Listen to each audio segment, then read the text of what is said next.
Hi guys, hope you're well. 1st of December, so I've got the tatty old winter cardigan out. It's bloody freezing out, but this watch is making me very warm inside. Absolutely stunning. Bit of a cult classic, I would say. Anyway, I'm Andrew, and I'm a watch addict. Let's start the show.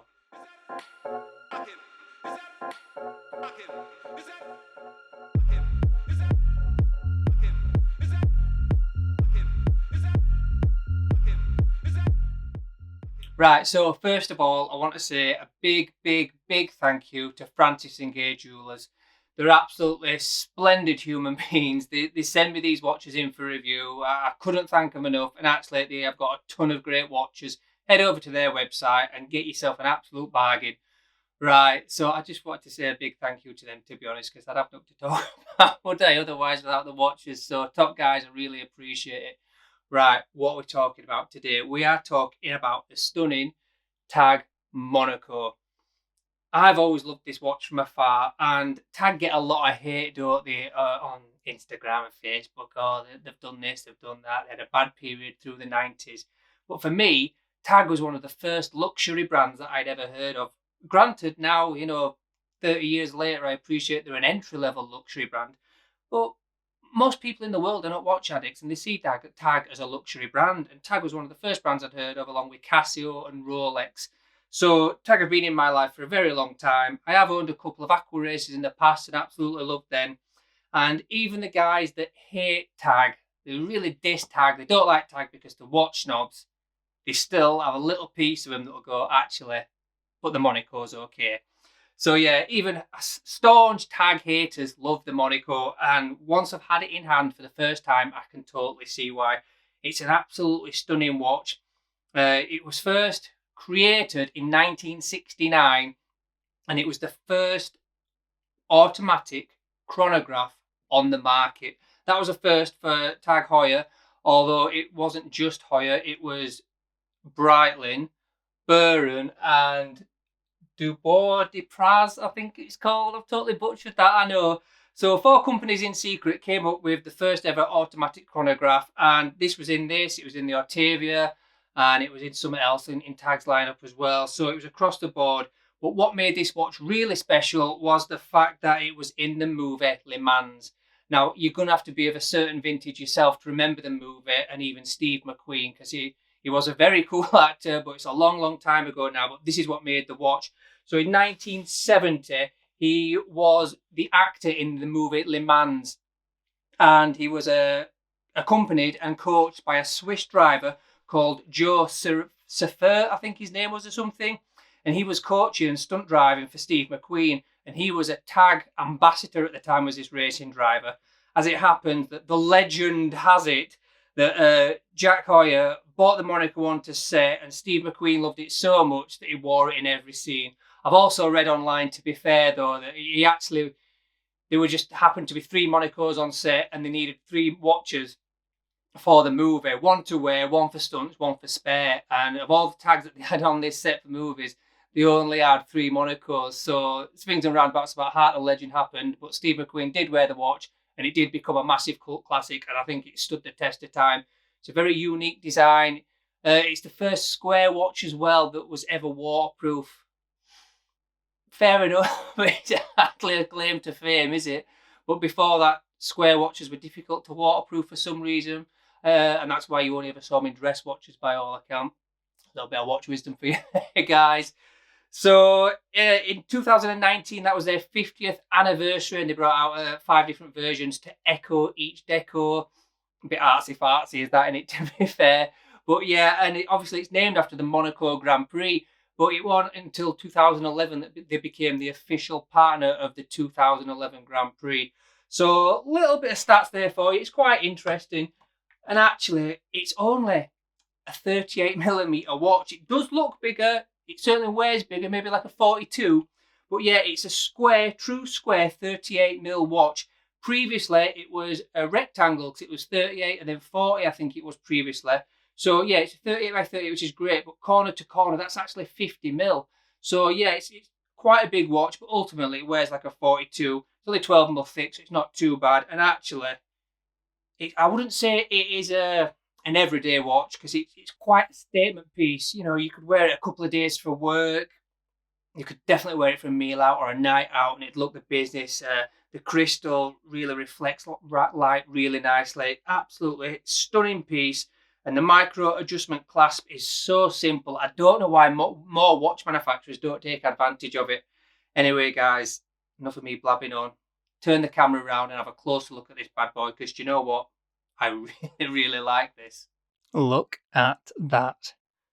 So very classic design. You do get loads of different variants of this, but I think this probably is the ultimate design for me, especially with the perforated racing strap. I just think it's a iconic watch. So let's get some stats out of the way to start with. So it is a 39mm true square case. It hasn't always been a square case, but it's a 39mm. But this diagonal is actually 50mm across. So makes for a larger sizing than 39mm would suggest, but yeah, it's about a 42 feel to me anyway. The thickness is it's 14mm thick. I think I've just said 12mm thick, but it is 14mm thick. The lugs are 22mm, which really suit the style of the watch, to be honest. I think 20 just wouldn't look right. And obviously it's a leather strap, but it still looks like it tapers down. And this is one of them watches, it just looks like it was born on a leather strap. They do have bracelet versions, but for me, they just don't seem to work as well. Just one of those iconic watches, a bit like the Navi Timer that has to go on a leather strap. So it's 47 lug to lug, which is a really, really good size. I think anything under 50 is really acceptable. Bizarrely, I'll just show you this. This is a 39mm watch, and that is a 45 lug to lug. So these have got very similar measurements, but I just suppose because it's a square watch, you can see where it is just comes across as a little bit bigger and a bit more presence. So yeah, it's amazing what the stats. The stats don't always tell the truth, do they? So this is a 100-meter water-resistant watch. It's a 40-hour power reserve, and it's based on a Sellita SW300, which actually, one of the 4 companies that I said earlier came up with the first automatic chronograph. Dubois Depraz, I think they're called. They supply the chronograph module that goes on top of the Sellita movement. So there you go, they're still involved with the Monaco all these years later. As for the other one, the Buren, they were sold out and bought out by the Hamilton company long ago, and obviously Breitling is still going strong. So if we're looking at the bezel first of all on this watch, I mean, the first thing that strikes me there is look at that crystal. It's just massively raised up above the actual case, and I think that's actually really attractive. You can see how it would attract the light and play with the light. So it's a really, really nice feature. There is a few polished bits within this, which I think just make it enough luxury without being too blingy. So I think it works really well. The dial for me is, I love that blue. It is just so nice. Now the lume, there is not much lume, but these watches like this aren't built for lume, are they? So that's not a big deal. You just don't get a lot of lume on this. I will put a lume shot up, see for yourself. I don't think that ultimately is necessary. It's a stunning dial. And these little markers here are a little bit weird, but they caught my attention. But I suppose on a square watch, you'd have a lot of space to fill there if you didn't put them like that. So that is quite interesting in itself. What else have we got? So the case itself, as I say, it's 40mm thick. It's a square case. It's the first waterproof case, as I say, and the case back is, it's always nice to have an open case back. It is really nice to be able to see the movement. I think it just adds to the watch. I think it really does make a difference. Does it make a difference ultimately? No, that's just, again, watch geek speak, isn't it? The strap is perforated leather. It smells delicious. I've never actually been a fan of the perforated holes, but when they're done like this and they're actually quite small and you don't see them, I think it works quite well. And because it is ultimately a racing watch, because basically it all goes back to Le Mans movie, doesn't it? And this is just so simple. So it's just a push button down, 2 buttons to release, and away you go. I think that's really cool how it's signed there, and it's in the triangle shape as well. That's nice. But to adjust it, all you do is just push it up here, and then you pull that in there, out there, and that's just got a bit bigger, and then you just squeeze that down like that as tight as you can, and that's it, job done. So you've got ultimate micro adjustment on the go, on the fly, all the time, so you will always get a perfect fit. And my Aqua Racer had the same, but a canvas strap, and I just thought how ingenious and how simple and how well that works. So yeah, that adds to the overall comfort and wearability of this watch. I think it really does work well because of its sizing, because of its case shape. It's not an everyday watch for me, and nor would I want it to be. I could definitely wear this for meals out with the wife, or wear it for a big day at work, or going somewhere nice during the day. You could wear it all day, every day, but it's not for me. I think ultimately, I think it's a statement piece. It's an iconic piece. I can imagine it could go on a night out, team meeting, anything like that. But yeah, not an everyday tool watch for me. Definitely not. The quality is undoubted. The quality is definitely there for me. It's a solid watch. It feels comfortable. It looks the business, and it's got great heritage. Whether you like Tag or not, I don't think you can deny this watch's quality and this watch's standing within the watch world. I think it's renowned, famous, and if that's what you like out of watches, famous watches, chronographs, so very different, loads of heritage. So yeah, there is something to be discussed. But for me, I could only ever have one chronograph in the collection, and with me just having that, I'm probably going to keep that a little bit longer. But yeah, I do really like this. So the feel, the size, it is a nice touch, and that's what it looks like on. I think that's just about manageable for me. I don't know if the camera's warping that, but it doesn't feel too big. It wears well, and I'm obviously, this is on my right hand, so if it was on my left hand, which I usually wear it, that wouldn't dig in, and the pushes are there just to go. So yeah, that is just a really quick look at this stunning watch. I would love to know what you guys think, because I think Tag are a bit of a Marmite brand, but this watch stands alone for me. Right, let's go back. It's nice. It really is nice. The one thing that always happens when Francis and GAYE send me a watch up. Have I mentioned Francis and GAYE? Yeah, Francis and GAYE. Well, they're a fantastic bunch of people. To be fair, it's the least I can do is give them a shout out. So I would strongly recommend that you go onto their webpage and just buy a watch. For God's sake, just buy a watch off them, and then they'll send me more watches. Right. So whenever they send me a watch, the first thing I always do is ask myself if I like it, and usually I do, because they're good enough to say, what would you like me to send you? So when they send me a watch, I know what I'm getting. I'm excited to look at it. And when I look at this, the first time I ever got hands on with it, the first thing I ask myself is, could I have it in the collection? Would I own one? And the truth is, yes, I would. Now, I've had this a few days. It's not a knee-jerk reaction, because pretty much every watch that I hold for the first time I want to buy. But I've had this for a while. I've had it in the collection.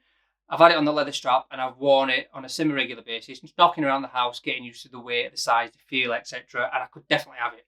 But there is one small problem. I have got its competitor already in the collection, the Speedmaster. Now, they're very, very different to look at, but they're both very similar in a lot of ways as well. They have got a ton of heritage that you can trace a timeline back to, the 50s and 60s. So the watches have got history. They've stood the test of time. They've got timeless designs that have not changed. And I think that's really important for a classic watch to last you. You could buy one of these and they're still look the same in 10 years' time, and no one will question how old that watch is. That's always a nice thing. So yeah, I could have it. Actually, it's got a date feature. It's probably better looking is the Tag as well. So it would make for a better all-round watch. The Speedmaster has got something about it. So it's a really tough decision. I couldn't have them both in the collection. I'd have to sell the Speedmaster to get the Tag. Is that a good idea? Would you do it? Honestly, I'm not sure if I could do that just yet. I've just bought the Speedmaster, so it's a tough call to have, but this will be in my collection one day. It is an extremely, extremely nice watch, and it's such a statement piece without being too overly big or too overly blingy. It really does look the business. So yeah, I would definitely have one of these in the collection. I'd recommend you trying one on, because how many times I've gone into a shop, looked at watches, tried watches on, and I've never tried one of these on. I don't know what it is. Now, they're not cheap watches, they're not, but they've got a solid movement, solid case, lots of heritage. What's not to like? I really do like it, but it's just that, double chronograph. It's a big decision to make, really, and I'm not going to do any knee-jerk reactions just yet. This is a super quick video. I don't know if you could tell, there's actually a bit of daylight outside, because I'm actually doing it on the 1st of December on my lunch hour. So I need to be quick, need to get on with it. I have actually got a job where I get paid to do it. But have I left anything out? I haven't. So I'm going to part with 2 episodes in a row. Watch wisdom. Right, so this is a serious one this time, and it's the words value retention. They really, really tee me off. I'm absolutely sick of people mentioning it when you're buying a watch, when you're selling a watch. It shouldn't come into consideration. If you consider value retention in one of your top 3 reasons for buying a watch, buy something else. You're not buying the watch because you like it. You need to buy a watch regardless. What you need to do is, in the entry, get a better discount off it, so when you exit, it doesn't hit you as hard. But to just buy a watch for value retention, it just drives me insane. People comment on things when I bought the Christopher Ward, it don't retain its value. So frigging what?